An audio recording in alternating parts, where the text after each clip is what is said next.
What is going on, everybody? Welcome back to the show, the podcast, and this week we are going to start a dialogue. We are going to have a talk, a conversation, a moment in time to really just pick apart whatever the hell this season awards program is becoming, has become, already is, will soon be in the future. Boy golly gosh, do I have thoughts on season awards. Now, you are listening to this on Tuesday, of course, most likely, maybe Wednesday, maybe Thursday, but you are listening to this several days after the Lightning Bobby Witt card came out. You probably saw a lot Friday evening, maybe even Saturday morning, a lot of other content creators giving their reactions to the monthly awards or season awards update at that point. I did not. Two reasons. One, I have a podcast that comes out on Tuesdays. It's pretty convenient to save the news until then. But also, I wanted to stew on it a little bit. I wanted to give Bobby Witt a try. And now I have conclusions. So we're going to talk about that in this video. If you guys have thoughts on the season awards, please comment down below. I always love hearing your feedback, both on what I'm doing, but also on what's happening in the game. Do you guys share my opinions? Do you have differing opinions? We can have conversations here. It is a safe space, as they like to call it. Talk about whatever you want. So leave your stuff in the comments. Of course, if you're new here, podcast episodes on MLB The Show every Tuesday. Make sure you hit that subscribe button, and we'll jump in. So I'll start first, I guess, with my Bobby Witt impressions. As you can see, not to be found on my God Squad right now. Here's why. So, Bobison Witt Jr., Robert Witt, some might say. Shortstop, third base. Good things on this card for sure. The speed, the base running aggressiveness, they're perfect. Chef's kiss, 99s. 97 steal, P2, we're talking 99 steal. 85 in the field, 81 arm, 84 accuracy, 77 reaction, all perfectly great at shortstop. Even better at third. I, of course, would love the reaction to be a little higher, but in the middle infield, to me, I feel like that's less important than the outfield, so it's okay. 113 contact right is excellent. 90 contact left is less excellent, but you can play with it, I guess. 84 power right is okay. 96 power left is very good. Those four attributes, however, are all boosted by the fact that Bobby Witt has an excellent swing. Not just this card, any Bobby Witt card. Excellent swing, large fan of his swing. So when this card came out, I was like, oh, fun. For Shorsky, do I have a shortstop? Because I've been struggling at the shortstop position right now. Rich Aurelia's not doing it for me. Ernie Banks is not my favorite. I am about to try Jackie Robinson. I have Mookie Betts over at second base while he's supercharged. The middle infield for me is a position of need, or positions of need. And then when you get to Bobby Witt's two other most important attributes, you just can't help but bang your head against the table. 84 clutch brings down both of his contact ratings considerably with runners in scoring position. You could argue it's pretty stupid that he has 84 clutch because he had the second highest F-WAR in baseball through the first 16 games, and he was hitting the piss out of everything. Very hard. But the worst of it all, the worst number. He's got 65 vision. And we're going to have a quick tangent here about vision. If you guys want to go back to last year when they dropped the Lightning Aaron Judge card, I made a whole Whiteboard Wednesday video on vision. It's one of my favorite videos, actually, that I've put together because I actually feel like it's rather informative. So go back and find that. Just type in, what is vision in MLB The Show, and that's your video. So, largely, vision should not incredibly impact users who play on All-Star or below. And this is not turning into a conversation about how every card should be catered towards the 1% of good players in this game. That's not where this is going. Don't think for a second that that's what's happening. So, when you hear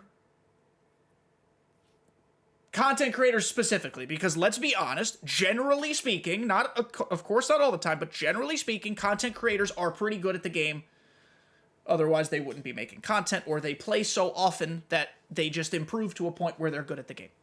When you see content creators specifically, myself included, complain about a card like this, it's because Bobby Witt is virtually unusable on Legend and almost unusable on Hall of Fame. I used him in one game. He walked. He struck out twice.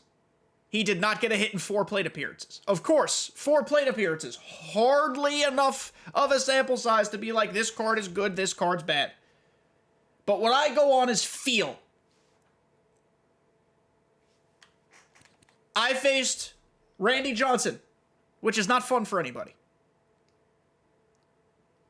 But I could not figure out the timing windows for shit. Timing windows have a ton, if not 100%, to do with vision. It's why, generally speaking, again, not all the time, because some people are crackheads and incredible with any card they touch, generally speaking, why Aaron Judge is very difficult to use. He has low vision. Giancarlo Stanton's 89, for me, was not fun because his vision was so low. If you recall, last year's 99 Giancarlo Stanton was a demon for me. One of my favorites all year. Why? He had high vision. It helped a lot. It makes his swing play. For players who play on All-Star, Veteran, Offline, potentially, Bobby Witt's going to be a killer. He's a good-looking card.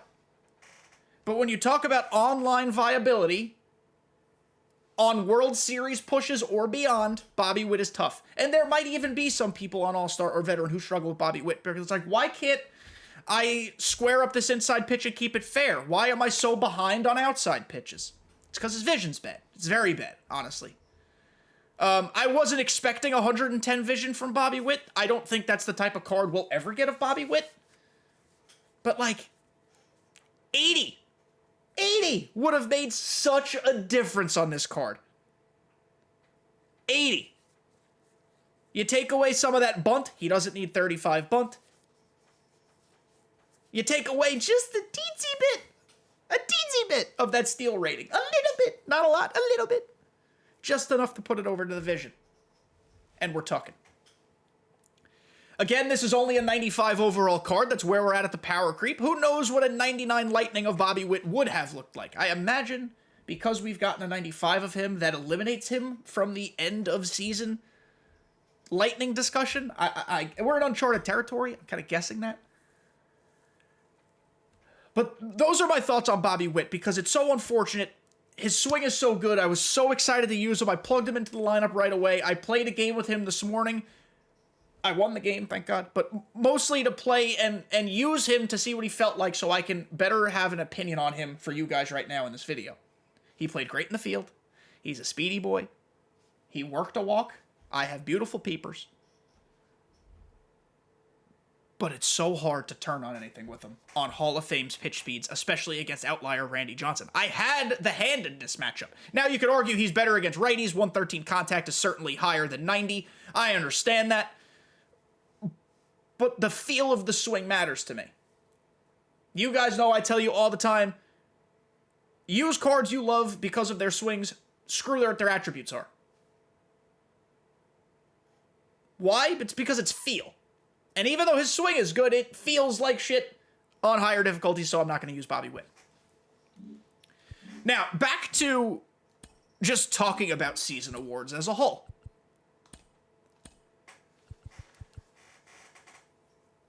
I don't think the content structure of season awards is bad.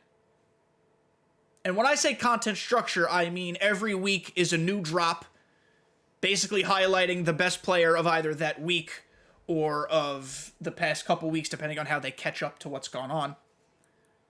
You collect all of those end-of-program guys, Blanco, Steer, Crochet, and Conforto, in this case, and eventually you can move your way up to the super-de-duper Lightning card. It is definitely different from monthly awards like we're used to, but because of the power creep, this is how they're doing it. I don't hate the structure. I don't hate the idea. What I do hate is the execution. The execution has not been good. Look at these 4 cards on your screen. These are end of program, for lack of a better term, bosses. I'll use air quotes. Ronel Blanco is frickin' awful. Yeah, he's got 107 hits per 9. That's pretty high for pitchers right now, but look at his pitch mix. He's horrible. He doesn't throw hard. He's got two types of sliders, essentially. Excuse me. He's hot trash. He's garbage. He's bad. Spencer Steer. Honestly, not the worst card I've ever seen. But, like, I don't think anyone's itching to put Spencer Steer in their lineup. Will I say he's the best of the 4 cards dropped so far? For Shorsky. I'll give him that. It's a pretty low bar to overcome, but I will give Spencer Steer that this is the best of the 4 cards to come out. Garrett Crochet had a lightning start to the season. My fantasy team has been upset at how he's performed lately, but that's what I get for entrusting a White Sox. He's fine. He's only got 4 pitches. The cutter is pretty good. I mean, he's just kind of mid. And then Michael Conforto. Michael Conforto cards should do one thing well. They should crush righties. I guess comparatively speaking, he crushes righties, but it's not even that good, and his vision ain't great either. So Michael Conforto, I have not seen in any lineups, nor will I use in mine. Maybe in events, that's different. BR, of course, that's different, but not in ranked. And then we get to an even bigger problem with these programs. It's that the best cards are in packs. And I'm going to drop my volume down a little bit because it's going to start playing that static noise I'm afraid of. All right, I don't think we can hear the static noise. I certainly can't hear it. So we're going to go back to we're going to go through each one of the 4 season drops so far and quickly be like, look at what crap they've given us. So this Mike Trout, this is the only card I'll defend. Because this Mike Trout is an accessible early game Mike Trout, a free one for people who are struggling to build up the stub bankroll to get live series Mike Trout. And that is completely acceptable. Is this card significantly worse than the live series? For sure it is. However, it's available, and that's good. That's a small SDSW, and I'll give them that. But moving on, Colt Keith, fun card. Not that great. Nice swing, though, so maybe you like him for his swing. I certainly do, but in the grand scheme of things, not great. This Shohei, kind of similar to the Mike Trout, except this Shohei can't pitch. Accessible early game Shohei, can't pitch. Not that great. And then you just go straight to this Garrett Crochet. Then you go to season drop 2. Jackson Churio, whatever. Graham Pauley, whatever. Jared Jones, electric pitching prospect, borderline not prospect anymore. For the Pirates, love him in real life. Very good. I bet is over on strikeouts just about every week. This card stinks. Jung-Hoo Lee, fun new player, technically a rookie. Not a good card. And Michael Conforto. Then we go to drop 3. All the way back. Jordan Westberg, stinks. Blaze Alexander, kind of a fun swing. Stinks. Travis d'Arnaud, a catching option. I'll give you that. If you like his swing, this isn't a horrible catcher to use. However, he's hardly in the top tier of like 5, 6, 7 catchers. Probably top 5 catchers right now. He's not up there. But fun swing. I'll give you that. Catching option's always fun. I'm not going to poo-poo a card for being a catcher. Justin Foscue. Remember his prospect or future stars card a few years ago? This card's actually built pretty damn well. The problem is he swings a noodle for a bat. But he's actually built appropriately. High clutch, too. He's got 100 clutch. More. Much more than the Lightning Bobby Witt. Think about that. And then Ronel Blanco. And then drop 4, the most recent one that came out on Friday. Yariel Rodriguez, kind of fun card. Nothing special. Only 70 stamina as a starter, but like kind of fun. Lawrence Butler has makings of a bench bat against right-handed pitching. 112 contact right, 108 power right, 117 clutch. That's really high for clutch. Only 59 vision, though. There might be some people who give him a try. I don't blame you for that. It is bad when the best henchman card dropped outside of the Mike Trout for the reasons I talked about before. Since the drop of Season 1 cards started is a left-handed reliever named Tyler J, who I believe has already gotten optioned down back into the minors. A 43 stamina lefty reliever with a sinker and cutter is viable. I'm not using him because he also stinks. But in totality, he is the most viable of all of these cards. Colton Cowser, nice swing, kind of just mid across the board again. And then Spencer Steer. There's an elephant in the room here, and it's the packs that have been associated with each one. And we're going to talk about those packs in a second, but I do want to acknowledge something first. There are probably some of you in your heads thinking, Kenny, you just called all these cards mid. It's because the power creep is back. Not every card is going to be a 99 and Juicy Spicy. I'm not looking for every card to be a 99 Juicy Spicy. I'm looking for every card or most cards to at least do one thing well. Give me utility. I've had this discussion before. You guys have probably heard me say it before. I need cards to serve a purpose other than going straight into my binder as collection fodder. This Lawrence Butler, in theory, serves that purpose as a right-handed killer off the bench. That's why I don't completely despise this card, except for his 59 vision. This Colton Cowser does nothing for anybody. Orioles fans, cool card, cool player. Fits a theme team for sure. Probably with an Orioles boost, he's great. I'm not out here, excuse me, trying to piss all over your favorite player. Well, pause. You know what I mean? I'm not trying to poo-poo your favorite players. Pause. Pause. Time out. Actually, I'm a fan of Colton Cowser's. And I think he's going to have a long, successful career. This card is just kind of like whatever.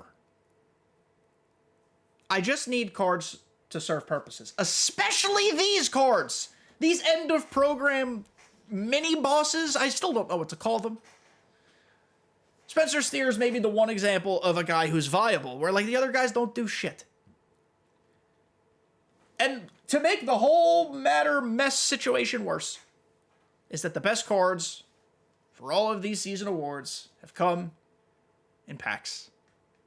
Let's go to the shop. The pack that was released Friday includes 94 Elly De La Cruz. And this card's not great either. It was devious, diabolical, downright villainous of SDS to put Elly De La Cruz in the pack that makes him go for 118,000 stubs on the buy now. Is this card incredible? By no means. He's a perfect base runner. He's got his great arm strength. He's a bronze fielder at shortstop, silver at P2. That's nice. He hits righties reasonably well. His lefties are terrible. He has bad clutch and bad vision. It's not a fantastically built card. It's funny, if they had waited one more week, he could have gotten an even better card because he's been on an effing tear in real life. Supercharge worthy type of tear. I wouldn't be surprised come Monday he's supercharged. But he's a fan favorite, and SDS knew, oh, people will pay for packs for Elly De La Cruz. So that's why he's in the pack and not in the program. Mason Miller. This card had so much more potential. It does have outlier on the fastball, but he has no pitch mix. But like another cool player. You could argue the A's' only cool story this year. I know the A's have played actually better than people thought, but like Mason Miller's like the A's' guy behind the pack. Granted, he's not incredibly expensive. 35K is still more expensive than I'd pay for him, but he should have been in the path. Tyler Glasnow, no one's really... They gave him a sinker. That's actually kind of nifty. No one's really going nuts about Tyler Glasnow. He's 13K anyway. Shea Langoliers, Austin Martin. Cool for Twins fans. I like Austin Martin a lot, too. And this isn't even talking about all the other season award packs that the one had, like, Oswaldo Cabrera in it. As a Yankee fan, I would have loved him. I'm not paying 90K right now for Oswaldo Cabrera. It's not worth it. Not anymore. It really wasn't even then, if we're being honest, but it's certainly not now. It would not kill SDS, I think, in each one of these season drops to either give me the newest pack at the end or even give me the previous season's pack or the previous week's season pack. Like when Season Awards Drop 5 comes out on Friday of this upcoming or this current week, throw me one of them Drop 4 packs in there. Fuck, throw me a Drop 3. Throw me something. Throw me a bone. In a game mode all about card collecting, you're making it harder to collect the cards, which I guess maybe is for, it's clearly for business, but it's like, it's real annoying. I've said this before, Topps Now used to be like the foundation for no money spent players who joined the game cycle late to just do like a handful of Topps Now moments and they have a semi-competitive team within 2 hours. It's so much harder to do that now. And I'm not asking for a guaranteed rare round when you give me one of these season drop packs. I just want the opportunity to pull somebody. Overall, that's going to bring the price of these cards down. Not Spencer Steer. I don't know why I'm looking at Spencer Steer. The guy like Ellie De La Cruz, excuse me. He won't be 120K. Even if I don't pull him, someone's going to. It'll bring his price down to around like 60K, 70K. Still not great, but much more palatable. Might even be cheaper than that. So overall, season awards so far, we're 4 weeks in, has not been good. I'd argue it's been bad. The solution? Give me cards with more utility. Start buffing these guys a little bit in certain categories. And put a pack in every program. I don't think asking for a pack in every program is completely out of the realm of possibility. Just one silly pack. Especially because, why did I X out of that? Especially because for program progress, you can collect one of the cards. At least give it that, it's optional progress. It's by no means required. You can finish the program without doing it. But just give us a card, please. Like, I shouldn't have to pay to finish this faster. I mean, I guess that's the point of it. Some people are not going to like what I said, but I think you know what I mean. Give me a pack. It needs to have a pack in here somewhere. Even if I just pull Ryan Baruki, I can lock him in for 6 program stars and get just an eensy-teensy bit of progress. Instead, they're giving us, in drop 2, they gave us 1, 2, 3, 4 bad henchmen, 1 not good mini-boss, 1, 2, 3, 4, 5 whole standard packs. SDS has blessed us with 5 standard packs, aka 5 bronzes. Sorry, 4 bronzes, maybe a silver, and then 4,000 XP. For something that takes a couple hours, which is not a huge grind, so they don't need to bless us with like 50 bundles and jumbo packs. But like it'd be nice just to get a little help. What's compounded these issues is that the mini bosses are bad and essentially not used. It's just made it seem like a waste to do these programs. It's good for binder filler. It's helped me for sure. I have 217 cards. I do have Outlighter. I am no longer worried about reaching at least the first 2 tiers, but there's also still 47 days left or something like that of Season 1, so I don't think it's going to be hard to get to the end. I don't really care about this icon. It's kind of stupid. I really just want to get to 325. Unless they put another card in between 325 and 400. That's certainly possible, too. The power creep has largely, in my opinion, made the game, or at least team building, better again. But these should be part of team building, these season award drops. There should be a couple cards per program where I'm like, oh, yes, bullpen upgrade. Oh, yes, third base guy, or, catcher person. There aren't. At least not for free. The best ones are 100K in packs. Or this week, the best card dropped this week might not even have been Bobby Witt. It might have been Spencer Steer. And that's a whole separate problem. I don't know how to fix it entirely. I don't know if they will fix it entirely. I feel like they're going to be locked into their way for Season 1, and then Season 2 is maybe when we start to see changes. Maybe. Why? I don't know why they do that, but it's just, in my head, that's what I feel. That's what I think. So that's where I'm at. Let me know, guys, what you think of the season awards and the structure. Again, I think the structure is actually good. It's the execution and the cards they're giving us that are bad. But the structure is kind of okay. I don't mind the structure necessarily. Every week I know I have something to grind. It's like Topps Now, but a little bit different. Let me know what you think. Am I overreacting to Bobby Witt? Is he a great card? I guess it depends on the difficulty you play on or if you're a Royals fan. I love Bobby Witt in real life. I think he's freaking electric. I wish the card was just a little bit better. So thank you guys for making it to the end of the show, the podcast. Check out the content the rest of the week, of course. And that's it. Love you all. See you next time.